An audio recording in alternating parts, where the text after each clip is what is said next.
اب آپ کو ہم لے کر چلتے کہ میلاد منانا ہمیشہ سے امت کے بزرگوں کا معمول رہا ہے۔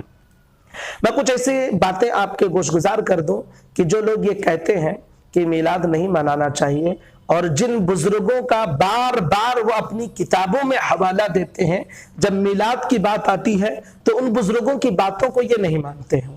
دیکھیں علامہ ابن جوزی جن کا انتقال 569 ہجری میں ہوا ہے، یعنی 579 ہجری میں، فرماتے ہیں کہ اپنے زمانے کا حال وہ تحریر فرماتے ہیں کہ ہمیشہ مکہ مکرمہ، مدینہ منورہ، مصر، شام، یمن، غرض کے شرق سے غرب تک تمام بلاد عرب کے باشندے میلاد النبی کی محفلیں منعقد کرتے آئے ہیں۔ جب 12 ربیع الاول کا چاند دیکھتے ہیں تو ان کی خوشی کی انتہا نہیں رہتی، چنانچہ ذکر میلاد پڑھنے اور سننے کا وہ خصوصی اہتمام کرتے ہیں اور بے پناہ اجر و ثواب حاصل کرتے ہیں۔ یہ اپنے زمانے کے حوالے سے حضرت علامہ ابن جوزی لکھتے ہیں، جن کو ہم بھی مانتے ہیں اور وہ بھی مانتے ہیں۔ حدیثوں کے معاملے میں وہ مانتے ہیں، لیکن جب میلاد کی بات آتی ہے تو نہیں مانتے ہیں۔ انہوں نے المیلاد النبوی، جو ان کی کتاب المیلاد النبوی ابن جوزی کی، اس میں انہوں نے اس کا تذکرہ کیا ہے۔ امام ذہبی فرماتے ہیں جن کا انتقال 738 ہجری میں ہوا، فرماتے ہیں کہ ملک المظفر کی محفل میلاد النبی منانے کے انداز کو الفاظ میں بیان کرنے سے قاصر ہیں۔ جزیرۃ العرب اور عراق سے لوگ کشاں کشاں اس محفل میں شریک ہونے کے لیے آتے اور کثیر تعداد میں اونٹ اور بکریاں ذبح کی جاتی، انواع و اقسام کے کھانے پکائے جاتے، صوفیہ کے لیے کثیر تعداد میں خلعتیں تیار کرواتا اور واعظین وسیع و عریض میدان میں خطبات کرتے اور وہ بہت زیادہ مال خیرات کرتا۔ ابن دحیہ نے اس کے لیے میلاد النبی کے موضوع پر کتاب تالیف کی تو اسے 1000 دینار دیے۔ وہ منکسر المزاج، راسخ العقیدہ بادشاہ تھا، فقہاء اور محدثین سے محبت کرتا تھا۔ ابن جوزی کہتے ہیں کہ شاہ مظفر الدین ہر سال محفل میلاد النبی پر 3 لاکھ دینار خرچ کرتا تھا۔ یہ سیر اعلام النبلاء جلد نمبر 14 میں اور البدایہ والنہایہ جلد نمبر 9 میں ابن کثیر نے یہ ساری باتیں لکھی ہیں۔ تو اس سے پتہ چلتا ہے کہ اسلاف نے اس زمانے میں 3 ہجری، 4 ہجری، 5 ہجری میں حضور صلی اللہ تعالی علیہ وسلم کی میلاد کا تذکرہ کیا ہے۔ اور اس کے علاوہ اور بھی حضرت امام ابن حجر عسقلانی کی روایت بھی موجود ہے، ابن حجر مکی کی بھی روایت موجود ہے کہ وہ فرماتے ہیں کہ اس طرح کی محفلیں پہلے سے منعقد ہوتی رہتی تھیں۔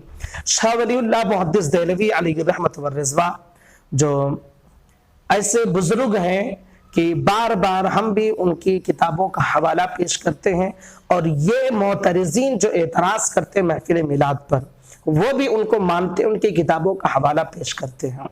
وہ کیا فرماتے ہیں کہ سنیے، شاہ ولی اللہ محدث دہلوی فرماتے ہیں کہ میرے والد حضرت شاہ عبد الرحیم رحمت اللہ تعالی عنہ ہر پیر کے دن باقاعدگی سے میلاد النبی مناتے تھے اور کھانے کی کسی چیز پر نیاز دلا کر تقسیم کر دیتے۔ ایک مرتبہ گھر میں کچھ نہ تھا، والد نے بھنے ہوئے چنے لے کر ان پر ہی نیاز دلا دی اور تقسیم کر دی۔ رات کو خواب میں نبی کریم صلی اللہ تعالی علیہ وسلم کی زیارت ہوئی، آپ صلی اللہ تعالی علیہ وسلم کے سامنے وہ چنے رکھے تھے، حضور صلی اللہ تعالی علیہ وسلم خوش ہو رہے تھے۔ یہ علامہ شاہ ولی اللہ محدث دہلوی فرماتے ہیں۔ اب آخر میں ایک اور روایت حضرت عبدالحق محدث دہلوی کی میں پیش کر کے اس بات پر آخری کیل ٹھوک دوں کہ حضور صلی اللہ تعالی علیہ وسلم کی میلاد ہم منا سکتے ہیں۔ حضرت شیخ محدث عبدالحق دہلوی علیہ رحمت والرضوان فرماتے ہیں، ان مبارک کلمات پر اس عنوان کو ختم کرتے ہیں۔ شیخ عبدالحق محدث دہلوی رحمت اللہ تعالی علیہ فرماتے ہیں، اے اللہ، میرا کوئی عمل ایسا نہیں جسے تیرے دربار میں پیش کرنے کے لائق سمجھوں۔ میرے تمام اعمال میں فساد نیت موجود رہتا ہے، अलबत्ता मुझ फकीर का एक अमल तेरी ज़ात पाक की इनायत की वजह से बहुत शानदार है, और वो ये है कि मजलिस मिलाद के मौके पर मैं खड़े होकर तेरे हबीब पर सलाम भेजता हूँ। ये अखबारुल अखियार में मौजूद है ये रिवायत। अब उनको अगर नजर नहीं आता है तो हम क्या करें? नबी करीम सल्लल्लाहु ताला अलैहि वसल्लम की मिलाद के तस्करे के हवाले से ये हमारे असलाफ ने फरमाया है।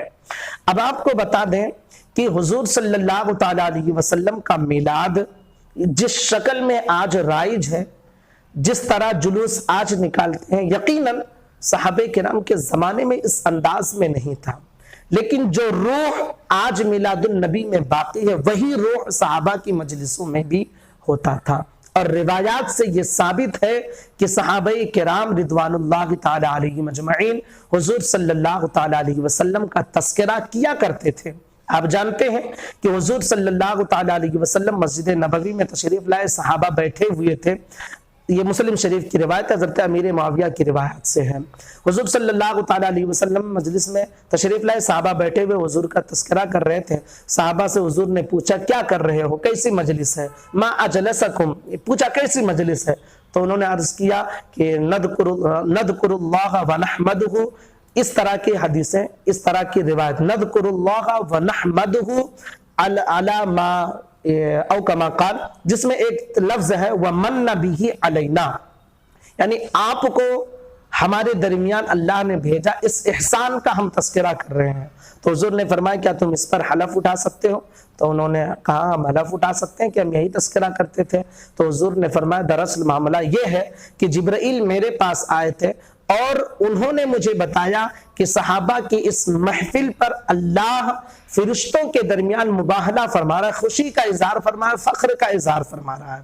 तो एहसान का तस्करा वो भी किया करते थे, और आज जब हम महफिल मिलाद मनाते हैं तो हम भी उन्हीं चीजों का तस्करा करते हैं। क्या करते हैं? फजलुल उला, फजल रब्बुल उला, और क्या चाहिए, मिल गए मुस्तफ़ा, और क्या चाहिए, यही तो हम कहना चाहते हैं, और यही हदीस के अल्फाज भी हैं। तो महफिल मिलाद मनाने में किसी किस्म की कोई हर्ज नहीं है। जो एतराज करते हैं और कहते हैं कि इस तरह के आज के ज़माने में राइज है, तो मैं पूछना चाहता हूँ बहुत सी ऐसी चीज़ें आपने भी राइज कर रखी हैं जो सहाबा के ज़माने में नहीं थी। ना इमाम बुखारी ने, ना इमाम हज़रत अबू दाऊद ने, इमाम तिरमिज़ी ने, मिशकात शरीफ के जो मुसन्निफ हैं उन्होंने, किसी ने नहीं किया है। आप जानते हैं आपके यहाँ भी जश्न दस्तार बंदी होती है, हमारे यहाँ भी होती है, आप मनाते हैं, हम भी मनाते हैं, किसी का कोई एतराज नहीं। खत्म बुखारी की महफिल आप भी करते हैं, हम भी करते हैं, किसी को कोई एतराज नहीं। जश्न सहाबा के नाम से आप भी उन्वान बांधकर प्रोग्राम करते हैं, हम भी करते हैं, किसी को एतराज नहीं। मैं पूछना चाहता हूं कि इमाम बुखारी ने जश्न सहाबा के नाम पे जिस अंदाज में आपने प्रोग्राम किया उन्होंने किया? किसी ने किया है? किसी इमाम अइम्मे अरबा में से किसी ने किया है? किसी इमाम ने इस तरह प्रोग्राम किया है? इस तरह खत्म बुखारी की महफिलें सजाई हैं, इस तरह उन्होंने जश्न दस्तार बंदी की महफिलें सजाई हैं। तो आप सजाते हैं तो इसमें आपको कोई एतराज नहीं होता है, लेकिन जब मिलाद मुस्तफ़ा इस अंदाज में हम बयान करते हैं कि रूह वही है मिलाद की जो सहाबा ने बयान की है, वही उसी किस्म का तस्करा हम करते हैं, और इस तरह की चीजें हम स्टेज लगा के माइक में बयान करते हैं, तो आपको एतराज होता है। ये कैसी अक्लमंदी है? होश के नाखून लो। नबी पाक सल्लल्लाहु ताला अलैहि वसल्लम का ये मिलाद उसी अंदाज में राइज है, रूह इसकी वही है जो सहाबा की थी, जो सहाबा जिस अंदाज में बयान करते थे उसी अंदाज में बयान करते हैं। बस जमाने के एतबार से कुछ चीजें अलग हो गई कि स्टेज लगाया जाता है, माइक लगाया जाता है, शामियाना लगाया जाता है, नियाज का एहतमाम किया जाता है, ये सारी चीजें होती हैं। आप भी तो अपनी महफिलें मुनाकिद करते हैं, घर में मीटिंग के लिए 10 लोगों को बुलाते हैं, उनके खाने का एहतमाम करते हैं। तो अगर कोई हुजूर के नाम पे जमा हो रहा है और चंद लोग पैसे लगा के उनके नाम से नियाज बना के लोगों को खिलाएं, तो ये बिदात हो जाती है। आप करें तो बिदात नहीं, और ये करें तो बिदात है। कैसी अक्लमंदी की आप बात कर रहे हैं? होश के नाखून लें। नबी पाक सल्लल्लाहु ताला अलैहि वसल्लम का मिलाद मनाना कुरान हदीस से साबित है। नाज़रीन, उम्मीद करते हैं कि आपको समझ में आ गया होगा। वीडियो थोड़ी लंबी हो गई, इसके लिए मैं माजरत चाहता हूं, लेकिन पैगाम आप तक पहुंचाना था। अस्सलामु अलैकुम व रहमतुल्लाहि व बरकातुहू।